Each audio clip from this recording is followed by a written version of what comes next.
Today, we start with Megan. She has $1,000 in savings and $8,000 on a credit card. One night, she sits at her kitchen table and asks one simple question. Should I use all my savings to pay the card, or should I keep saving while the debt grows? Here is the answer right away. Megan should not empty her savings, but she should not keep piling up cash while paying huge interest either. The smart order is simple.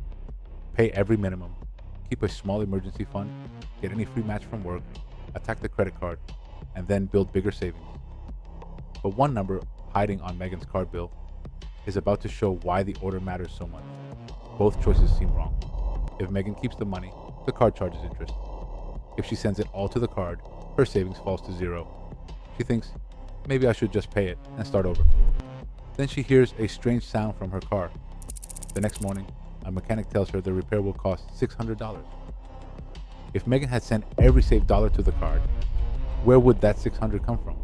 Probably the same credit card she just paid. That is the first trap.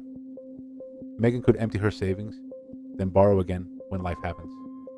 Her balance falls, then jumps right back up. Megan keeps the $1,000 as a small emergency fund. It is not for dinner, shoes, or a trip. It is for a real surprise. It will not cover every problem, but it puts a small wall between Megan and the card. Later, she can build 3 to 6 months of needed expenses. Before paying extra, Megan makes the minimum payment on every debt on time. Missing one can bring a late fee, more interest, and credit damage. Megan also checks her job. Her company adds money to her 401k when she saves. She puts in enough to receive the full match, but she does not invest extra yet. Then she turns toward the real fire, the credit card. Megan's card rate is about 22%. That is close to the average rate paid by card accounts that were charged interest in May of 2026.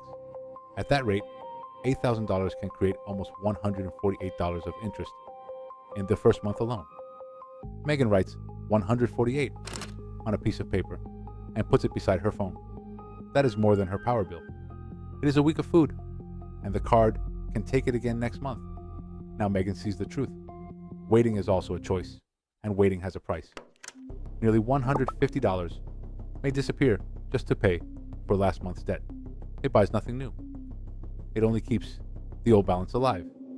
That is why Megan should not grow a large savings account, while high interest debt burns beside it. Once her small fund and job match are safe, extra money attacks the card. Megan writes every debt from the highest rate to the lowest. She pays all minimums, then sends extra money to the highest rate. When it is gone, she moves that payment to the next debt. She stops the debt hurting her fastest. Megan finds $150 a month. She cancels 2 old charges, cooks at home one more night, and sells a chair. Her card payment rises from $300 to $450. If Megan's story sounds like your life, tap like and subscribe. And tell me in the comments, would you save first or pay debt first? But do not leave, because the difference between those two payments is much bigger than $150. Boom. If Megan pays $300 a month on $8,000 at about 22%, with no new purchases, it could take around 38 months to finish. She could pay more than $3,000 in interest, but at $450 a month, she could finish in about 22 months and save around $1,300 in interest. One small monthly change could remove about 16 payments from her life. These are examples, not promises. Her real result depends on her rate and fees, but a higher fixed payment can cut away months and interest.